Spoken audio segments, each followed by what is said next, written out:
बिस्मिल्लाहिर्रहमानिर्रहीम।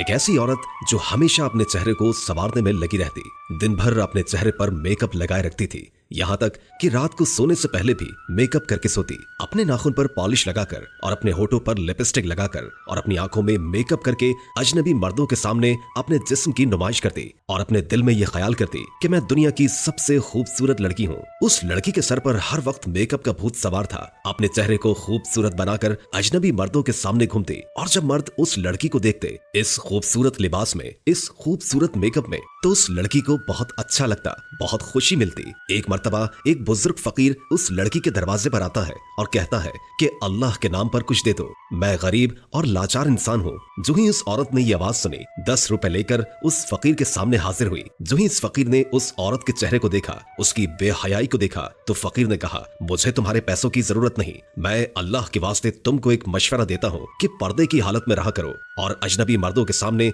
इतना मेकअप करके ना निकला करो। इतना सुनना था कि वो औरत गुस्से में आ गई और कहा कि तुम एक घटिया फकीर हो और मुझे मशवरा देते हो, यहाँ से चले जाओ। फकीर ये कहता हुआ चला गया कि मरने के बाद बहुत बुरा अंजाम होगा, संभल जाओ, संभल जाओ। कुछ दिनों के बाद उस लड़की का इंतकाल हो जाता है। चंद दिनों के बाद इसी गांव में रहने वाली एक परहेजगार औरत ने उसको ख्वाब में देखा और उस औरत के हालात को देखकर गमज़दा हो गई। जब सुबह हुई तो उस औरत ने लोगों के सामने इस बात का तस्करा किया कि मैंने फुला औरत को ख्वाब में देखा है, जो औरत बेपर्दा रहा करती थी और आप लोगों के सामने अपने जिस्म की नुमाइश करती थी। मैंने देखा कि अल्लाह तबारक व तआला ने उस औरत के होठ काट दिए जिन पर वो लिपस्टिक लगाया करती थी, उन आंखों को निकाल दिया जिनमें वो मेकअप लगाया करती थी। अल्लाह तबारक व तआला ने उसके नाखून खींच लिए जिन पर वो नेल पॉलिश लगाया करती थी और अल्लाह तबारक व तआला ने उसकी कब्र में बड़े बड़े सांप मुसल्लत कर दिए हैं। वहाँ पर मौजूद औरतों ने इस बात को सुना तो सबके दिल में दहशत पैदा हो जाती है और वहाँ मौजूद तमाम औरतें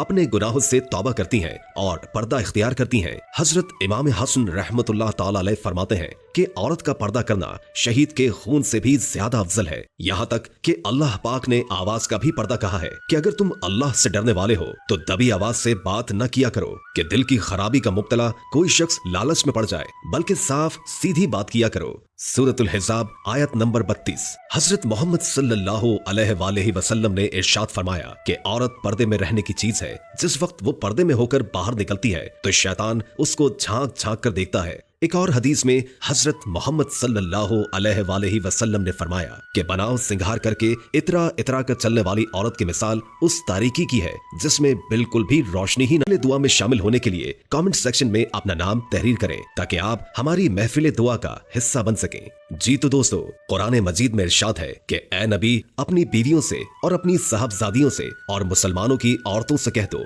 कि वो अपने ऊपर अपनी चादर लटका लिया करें, इससे बहुत जल्द इनकी शनाख्त हो जाया करेगी, फिर न सुनाई जाएंगी और अल्लाह बड़ा मगफिरत करने वाला और मेहरबान है। सूरह हिजाब आयत नंबर 59। हजरत मोहम्मद सल्लल्लाहु अलैहि वसल्लम का इरशाद है, ऐसी औरतें पैदा होंगी जो कपड़े पहनने के बावजूद नंगी होंगी, यानी बारीक और तंग कपड़े उनके जिस्म पर होंगे जिनमें जाने वाले हैं। मैं लड़कियों से कहना चाहता हूँ कि जो लड़कियाँ पर्दा नहीं करती और सोचती हैं कि हमारा जहन साफ है, तो उनके लिए अर्ज है कि तुम्हारा जहन उनसे ज्यादा साफ नहीं हो सकता और पर्दे का हुक्म उन्हें भी था। क्या आप जानते हैं कि बेपर्दा खवातीन क्या क्या गुनाह करती हैं और क्या कमाती हैं? जहन्नुम की खरीदारी। नबी करीम सल्लल्लाहु अलैहि वसल्लम ने फरमाया, दोज़खियों की 2 जमातें मैंने नहीं देखी हैं क्योंकि अभी उनका वजूद नहीं, बाद में उनका वजूद और ज़हूर होगा। एक जमात उन लोगों की है जिनके पास बेलों की दुमों की तरह उठ खड़े होंगे, इनसे लोगों को जुल्म करेंगे और मारेंगे।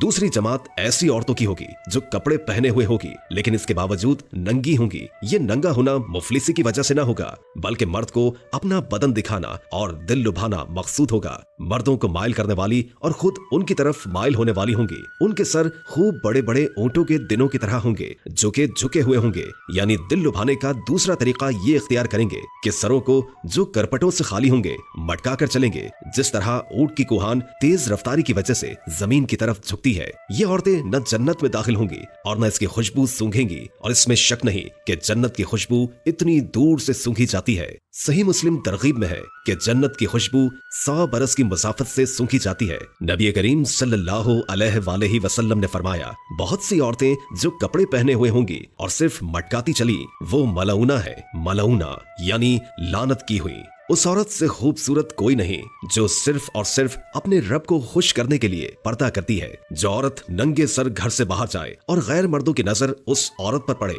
तो उस औरत के साथ 3 आदमी भी जहन्नुम में जाएंगे, उसका बाप, उसका भाई और उसका शौहर। अस्तगफिरुल्लाह। यहाँ मेरा एक सवाल है, आप सब बताएं, क्या आप अपनी बहनों, अपनी बेटियों और अपनी माओं के साथ इस तरह करते हैं कि आप चाहते हैं कि आपकी बहनें, आपकी माएं, आपकी बीवियां आपको जहन्नुम में लेकर जाएं, चाहे आप कितने ही नेक क्यों ना हो। जब एक औरत बेपर्दा होकर निकलती है तो इज्जत की निगाह से उसको कौन देखता है? जो फरिश्ते हैं लानत कर दें। फिर इंसान के अंदर तो शैतान है और खुद मुलाहिजा फरमाए कि किस किस की गंदी सोच की महवर बनती है। यहाँ पर मैं बहुत खूबसूरत शेर आपको सुनाना चाहता हूँ। किस्सा ये पढ़ा है पुरानी किताब में, किस्सा ये पढ़ा है पुरानी किताब में, हुस्न महफूज रहता है हमेशा हिजाब में, हुस्न महफूज रहता है हमेशा हिजाब में।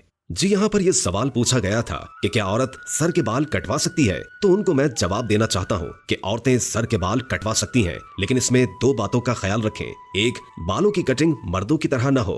2, बालों की कटिंग गैर मुस्लिमों यानी काफिरों से मुशाबिहत न रखती हो। नीज औरत को चाहिए कि अपने बालों की नुमाइश सिर्फ अपने खावन तक महदूद रखें और बाहर घर से निकलते वक्त और गैर महरमों के सामने जाते वक्त सर, चेहरे और बदन को पूरी तरह बड़ी चादर या बुर्के से ढांप कर निकले।